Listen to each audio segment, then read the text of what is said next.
네, 안녕하세요. 오늘 저희가 함께 살펴볼 책은 장봉현 목사님의 계시의 말씀을 깨닫고 하나님의 뜻을 따르는 삶입니다. 이 책이 기독교 신앙의 아주 근본적인 개념이죠. 계시를 좀 새로운 시각으로 보면서 또 현대 교회가 겪는 세속화 문제에 대해서도 깊이 파고들고 있어요. 그래서 오늘 저희는 이 계시라는 키워드를 통해서요. 우리가 익숙하게 알던 구원, 죄, 성만찬 같은 개념들이 어떻게 좀 다르게 보일 수 있는지, 그리고 또 요한계시록 해석에도 이걸 적용하면 어떤 통찰을 얻을 수 있는지, 이런 것들을 좀 집중적으로 이야기 나눠보려고 합니다. 네, 어쩌면 당연하게 생각했던 부분들이 좀 새롭게 다가올 수도 있을 것 같아요. 자, 그럼 한번 시작해 볼까요? 먼저 계시라는 말부터 좀 짚고 가야 할 것 같아요. 이 책에서는 기독교의 계시가 우리가 보통 생각하는 거랑은 좀 다르다고 딱 선을 긋던데요. 어떤 점이 다른 건가요? 네, 맞아요. 저자는 여기서 기독교의 특별 계시는 다른 게 아니라 바로 성경 66권 그 자체라고 아주 분명하게 이야기합니다. 그러니까 신비한 체험이나 기적 같은 현상 자체가 계시라기보다는요. 그 성경 말씀 안에 담겨 있는 것, 즉 하나님의 구원에 대한 뜻과 의사, 이게 계시의 본질이라는 거죠. 하나님께서 인간을 어떻게 구원하시는지 그 원리를 가르쳐 주시려고 역사 속의 사건이나 인물, 환경 이런 것들을 사용하셨고 그게 다 성경에 기록되었다는 설명이에요.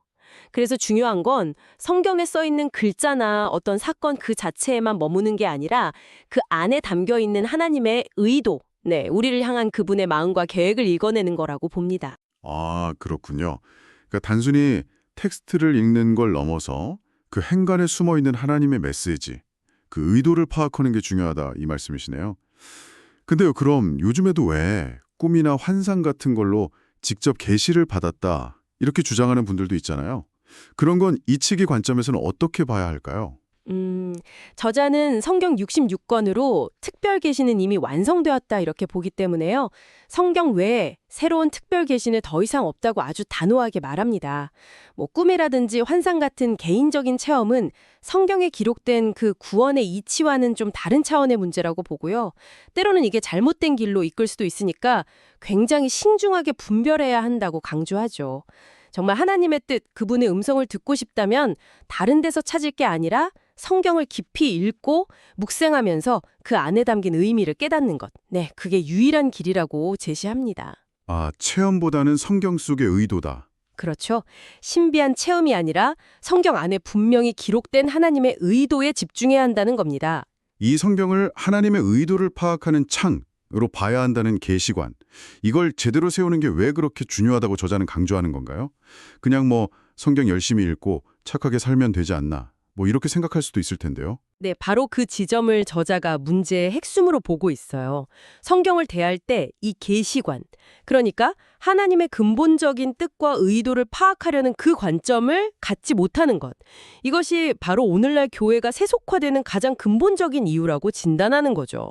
성경을 그냥 문자 그대로만 받아들이거나 아니면 반대로 세상의 어떤 지식이나 가치관에 맞춰서 마음대로 해석해버리면 결국 성경이 진짜 말하려는 하나님의 본래 의도를 놓치게 되잖아요.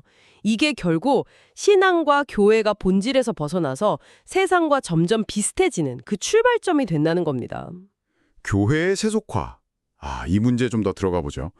저자가 말하는 그 세속화라는 게 구체적으로 어떤 모습들을 말하는 걸까요? 음, 교회가 원래 가져야 할 어떤 거룩함이나 세상과의 구별됨, 이런 걸 잃어버리고 세상의 방식이나 가치관을 그냥 따라가는 현상을 말하는 거죠.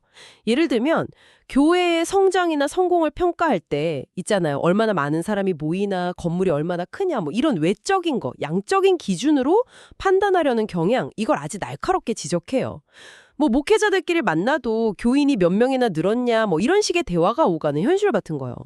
그러니까 신앙의 어떤 질적인 성숙이나 변화, 이런 것보다는 눈에 보이는 양적 성과에 더 집중하게 되는 것. 이게 세속화의 대표적인 증상이라는 거죠. 근데 성경을 보는 관점, 그 계시관, 이 잘못된 거랑 교회가 그렇게 양적인 것에 막 치중하게 되는 거랑 이게 어떻게 직접 연결이 되는 걸까요? 그 연결고리가 조금 더 설명이 필요할 것 같아요. 네. 저자의 분석은 이렇습니다. 성경을 하나님의 그 구원 계획과 뜻이 담긴 계시로 보지 않게 되면요.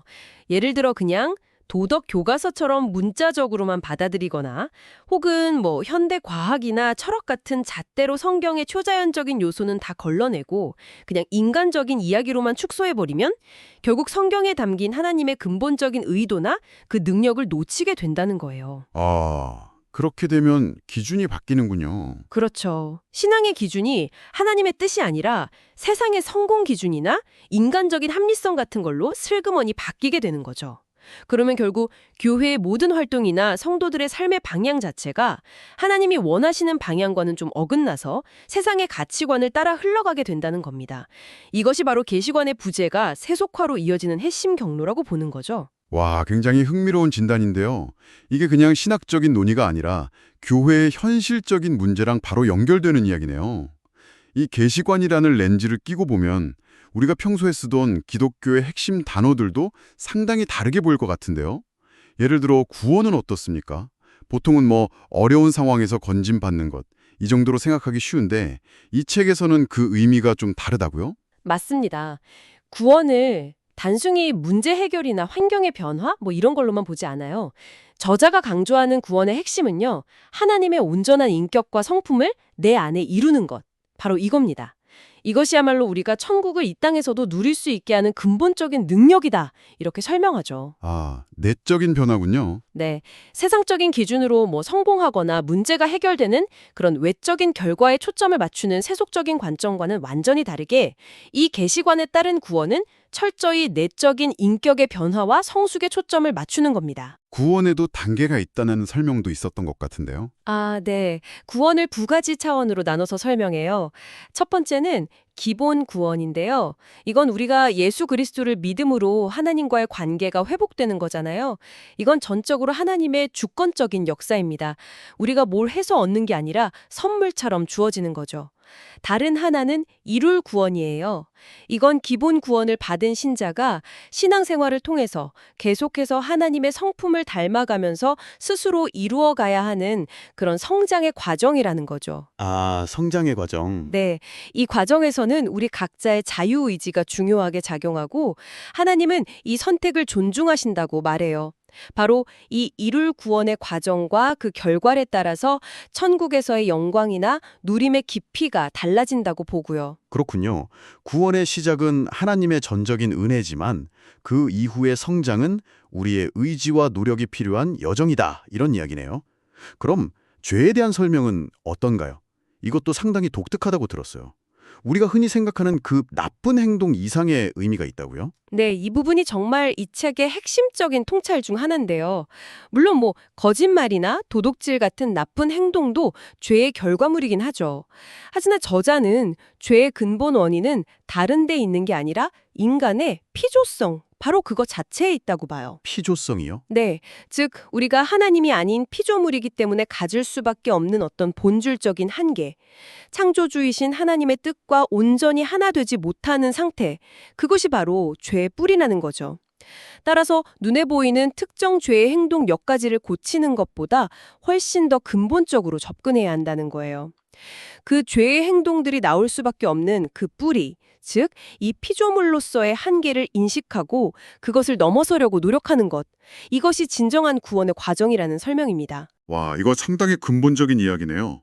마치 병의 증상만 치료하는 게 아니라 병의 근본 원인을 찾아서 해결해야 한다는 것처럼 들리는데요. 네, 정확히 그런 비유가 가능합니다. 그래서 핵심은 이거예요. 죄는 단순히 나쁜 행동 목록이 아니라 하나님과 완전히 하나 될 수 없는 우리의 근본적인 한계 그 자체라는 거죠. 그리고 구원은 이 한계를 인식하고 넘어서려는 과정이고요. 예수님 시대의 바리새인들이 율법조문 하나하나 지키는 그 행위에만 집중했다면 예수님은 그 행위 이전의 마음의 동기, 예를 들어 형제를 미워하는 그 마음 자체를 문제 삼으셨잖아요. 아, 그렇죠. 마음의 문제. 네, 같은 맥락입니다.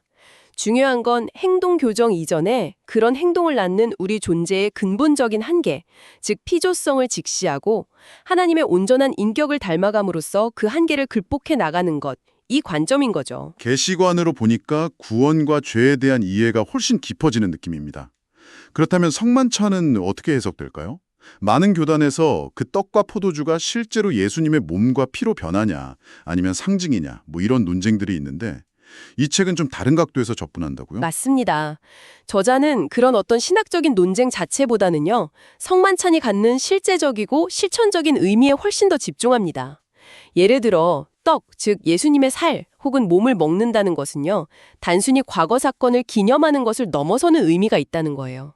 예수님께서 이 땅에서 사셨던 그 삶의 방식 자체를 내가 받아들여서 그대로 살겠다, 이런 결단을 의미한다고 해석합니다. 삶의 방식이요? 네. 진리를 기준으로 삼고 세상에 변하기 쉬운 이치들을 지혜롭게 활용하면서 사셨던 그 예수님의 삶.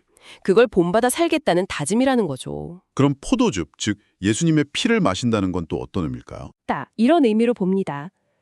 피는 생명을 상징하잖아요. 근데 예수님의 피는 그분의 삶의 원동력이었던 하나님의 진리, 그분의 뜻을 상징한다는 해석이죠.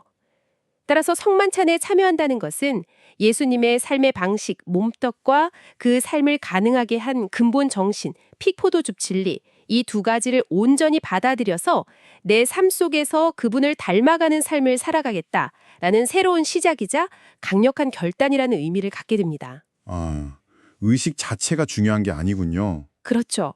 결국 성만찬은 그 의식 자체보다 예수님의 삶의 방식과 그 근본 정신을 내가 받아서 내 삶으로 살아내겠다. 이 결단과 실천에 방점이 찍히는 겁니다. 계시관을 통해 보니까 구원, 죄, 성만찬 같은 핵심 겨냥들이 단순한 교리나 의식이 아니라 굉장히 내면적이고 또 우리의 실제적인 삶의 방식과 직결되는 문제로 다가오네요. 이 책에서는 특별히 요한계시록을 이 계시관의 시각으로 아주 깊이 있게 다루고 있다고 들었습니다.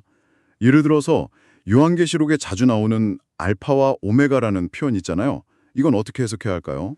네, 보통 우리가 처음과 나중이라는 시간적인 의미로 많이들 이해하는데요. 저자는 이 표현에 훨씬 더 깊은 의미가 담겨 있다고 봅니다. 하나님께서 당신의 뜻을 계시하실 때 기존의 이스라엘 민족에게 익숙했던 히브리어를 넘어서 당시 세계 공용어였던 헬라어, 즉 헬라어 알파벳의 첫 글자인 알파와 마지막 글자인 오메가를 사용하셨다는 점에 주목하는 거죠. 언어를 바꾸셨다는 점이요. 네, 이것은 하나님의 구원 계획이 어떤 특정 민족이나 언어, 문화를 넘어서 온 인류에게로 확장된다는 것을 선언하시는 아주 강력한 의지의 표현으로 해석합니다. 아, 그렇군요. 단순히 시간의 시작과 끝, 이걸 넘어서서 하나님의 계시가 특정 문화에 갇히지 않고 모든 언어와 문화를 포괄하는 보편성을 지닌다. 이런 선언으로 읽을 수 있다는 거네요. 그렇습니다. 표현되는 언어나 문화, 히브리어에서 헬라어로 이렇게 달라질 수는 있지만 그 안에 담긴 하나님의 구원 의지와 진리는 영원히 변치 않고 동일하다는 것을 강조하는 구절로 보는 거죠. 하나님의 계시가 시공간과 문화를 초월해서 모든 인류에게 열려 있다는 것을 상징적으로 보여주는 아주 중요한 표현이라는 해석입니다. 요한계시록 1장에 묘사된 예수님의 모습, 그 인자 같은 이의 모습에 대한 해석도 굉장히 흥미로웠어요. 머리털이 희고 눈은 불꽃 같고 발은 빛난 주석 같다. 이런 묘사들이 각각 상징하는 바가 있다고요? 네, 그 묘사 하나하나가 우리가 닮아가야 할 어떤 신적인 성품과 능력을 상징한다고 설명합니다. 예를 들어서 양털같이 흰 머리와 털은 시간과 경험을 초월하는 하나님의 지혜, 그리고 완전한 순결함, 이걸 상징하고요. 불꽃 같은 눈은 모든 것을 꿰뚫어 보시는 진리에 대한 통찰력, 그리고 거짓과 참을 분별하는 능력, 이걸 나타낸다고 봅니다. 발이나 입에서 나오는 검 같은 다른 묘사들은 또 어떤 의미를 담고 있을까요? 풀무에 단련한 듯 빛나는 주석 같은 발은요, 세상의 온갖 시험과 시련을 통해서 검증되고 연단된, 그래서 결코 흔들리지 않는 견고한 삶의 기초를 의미합니다.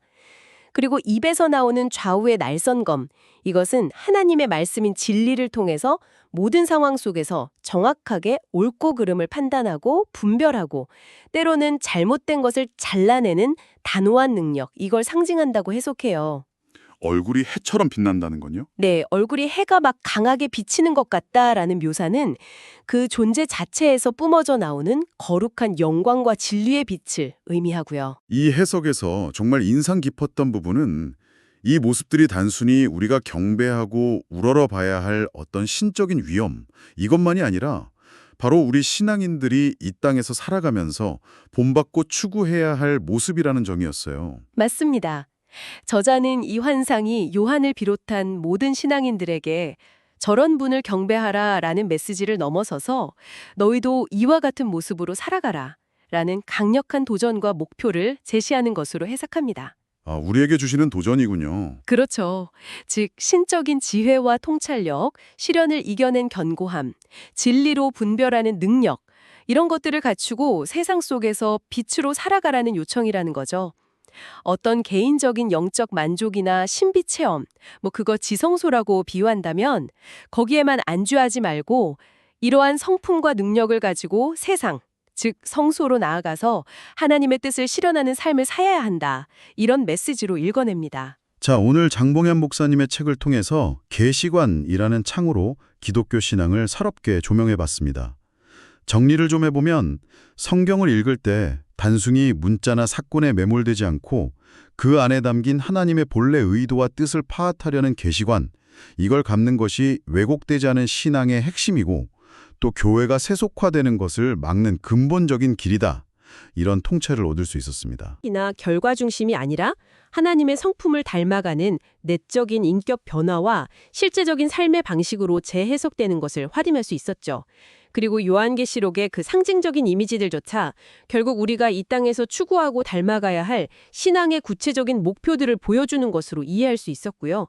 네, 핵심은 신앙의 무게중심을 어떤 외적인 성취나 종교적인 행위에서 하나님의 계시된 뜻에 따라 그분의 성품을 닮아가는 내적 변화와 그에 따른 삶의 실천으로 옮기는 데 있다. 이렇게 요약할 수 있겠습니다. 마지막으로 이 책의 관점에서 여러분께 생각해 볼 만한 질문을 하나 던지면서 마무리할까 합니다. 이 자료에서는 진정한 복이라는 것이 우리가 흔히 생각하는 세상적인 성공이나 안락함, 이게 아닐 수도 있다고 말합니다. 오히려 어떤 환경에 처하든 심지어 그것이 고난이나 어려움, 즉 화처럼 보이는 상황일지라도 그 속에서 하나님의 온전한 인격을 배우고 닮아갈 기회를 얻는 것, 그것 자체가 최고의 복일 수 있다는 관점을 제시하는데요. 만약 지금 여러분이 겪고 있는 어려움이나 도전이 여러분을 좌절시키는 장애물이 아니라 오히려 여러분의 인격을 더욱 깊고 단단하게 만들어갈 수 있는 기회, 즉 복이라고 새롭게 바라본다면 여러분의 일상을 대하는 태도나 삶의 목표에 어떤 변화가 생길 수 있을까요? 한번 조용히 성찰해 보시는 것도 좋겠습니다. 오늘 깊은 탐구는 여기서 마치겠습니다.